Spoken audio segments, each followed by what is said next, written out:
Բազմաթիվ են խնդիրները պետաիրավական եւ անվտանգային ոլորտներում, ես եթե վերջում ցանկություն մնա իհարկե ելույթով առանձին կանրադառնամ, մակրոտնտեսական գործընթաց եք նկարագրում ու այնպես եք նկարագրում, որ այդ խնդիրները կարծես թե մեր ժողովրդի հետ չեն պատահել, կոնկրետ մի հատ ոլորտի եմ ուզում անդրադառնամ, ստանդարտացում Նախ 8 տարիների ընթացքում դուք անընդհատ թմկահարել եք որակի ստանդարտացում, համապատասխանության, գնահատում եւ այլն, բայց այսօր մեր տնտեսվարողները մտնելով վարկային ծանր բեռի տակ, հասցնելով իրենց ապրանքը գործընկեր երկրների սահմաններին, հայտնվում են մի իրավիճակում, երբ մեր միտքն ու բանջարեղենը կամայականորեն տարբեր երկրների կենտրոնների կողմից համապատասխանության ստուգում անցնելուց հետո ասում են, որ չի համապատասխանում ապրանքը։ Այս տարիների ընթացքում չի ստեղծվել գետ 1 իմ պատկերացմամբ, գետ 1 մարմին, որը կստուգեր մեր ապրանքների համապատասխանելիությունը, էկոնոմիկայի նախարարության ենթակայության տակ գործում են հավատարմագրման 15-ից 20 լաբորատորիաներ, որոնք չեմ հասկանում ինչ գործառույթ են իրականացնում։ Իմ հարցը հետևյալն է. Եթե կա այդպիսի լաբորատորիա, խնդրում եմ նշել հստակ անունը, եթե չկան, միթե այս տարիների ընթացքում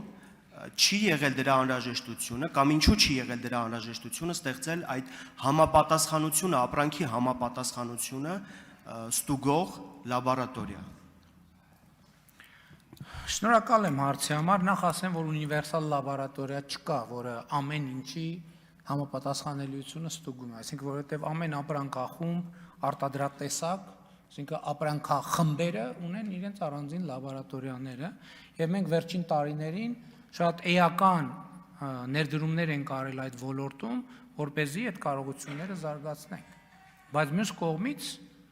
նաև ես դրա մասին բազմիցս եմ ասել, ամեն անգամ երբ որ մենք խնդիրը դրել ենք, որ մենք ինքներս պետք է այդ հարցը լուծենք, բնականաբար ամենատարբեր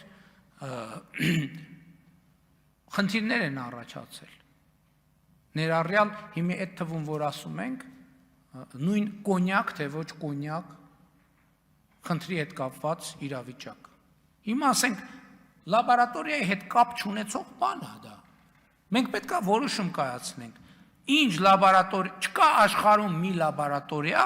որը մեր մոտ արտադրած խմիչքը 10 անալիզի ինքը ասի դա կոնյակ է, որովհետև կոնյակ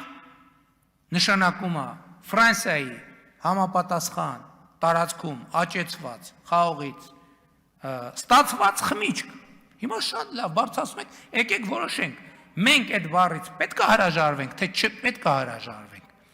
Հա, ընդ որում սեպայով սահմանված մեզնից առաջ այսպիսի հարցեր կան, բայց երբ որ ես կառավարության նիստում դրա մասին խոսում եմ, մեր հարգելի ընդդիմադիր շրջանակները շատ հեշտությամբ օգտագործում են ասելու համար այ հերթական մեր ազգային արժեքից ուզում են հրաժարվեն։ Դե ոնց է կոնյակը մեր ազգային արժեք, ես այդ լավ չեմ հասկանում։ Շատ լավ եկեք, դա լաբորատորիայի խնդիր չի, տեսեք, ծախս անելու, տեխնիկա ձեռք բերելու։ Անհրաժեշտություն ընդհանրապես չկա, քաղաքական որոշման հարց է։ Եկեք կոնսենսուս ձևավորենք, բերենք օրենքի նախագիծը, դուք էլ ստանձնեք, որ կողմ կքվեարկեք, եւ մենք ասենք, որ մենք այդ բառը արգելվում է այդ բառը օգտագործել։ Եվ դրանով մենք ստանդարտիզացման շատ կարևոր խնդիր կլուծենք։ Ընդ որում մենակ սրանով չի հարցը լուծվում։ Մենք պետք է որոշենք, ասում ենք, որ բանի այդ խմիչքը միայն կաղնու տակառի մեջ օգտագործված խմիչք, այստեղ լաբորատորիայի խնդիր չկա, մինչև լաբորատորիան, որովհետև այդ խմիչքի մի զգալի հատվածը Հայաստանում արտադրվում է մետաղե տարաների մեջ, նրանց մեծ դասավորելով բաներ, տախտակ չի, վերջը փայտեր։ Մենք սա ընդունում ենք, թե չենք ընդունում։ Այսինքն այսպիսի հարցեր կան, որոնց հետ պետք է առնչվենք։ Սա շղթայաբար գալիս առնչվում է խաղողի մթերման պրոբլեմատիկայի հետ եւ այլն եւ այդպես շարունակ։ Էլ չեմ ասում, որ մենք պետք է ի վերջո կամք ունենանք եւ արձանագրենք, որ բացի խաղողի սպիրտից ուրիշ որևէ սպիրտի կիրառումը ուղղակի արգելվում է, չի կարելի։ Մենք էս անում ենք։ Արձագանք։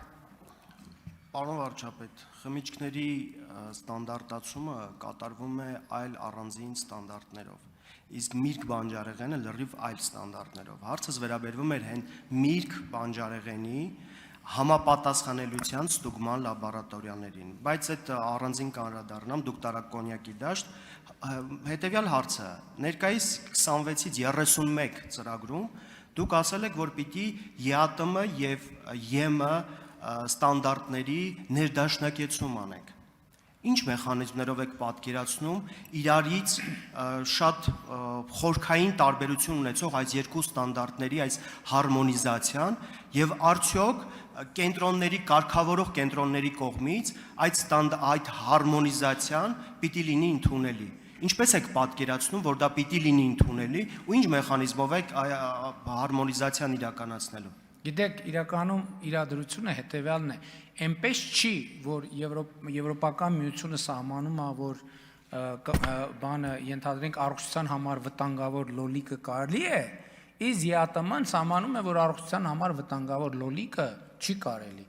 Այսինքն իրականում այդ ստանդարտները իրար հակասող չեն։ Կան ստանդարտներ, որոնք ավելի խիստ են Եվրոպական միությունում, պակաս խիստ են Եվրասիական միությունում։ Կան ստանդարտներ, որոնք ավելի խիստ են, այսինքն ստեղ ախնդ, այսինքն երկուսի վեկտորն էլ նույնն է։ Ես ձեզ ավելին ասեմ, օրինակ Հայաստանում եւ մենք այս խնդրի հետ առնչվեցինք Անուսարի ծրագիրը բանանելու ժամանակ, քննարկելու ժամանակ։ Կան բնապահպանական ստանդարտներ, որ այսօր Հայաստանի Հանրապետությունում ավելի խիստ են, քան համաշխարհային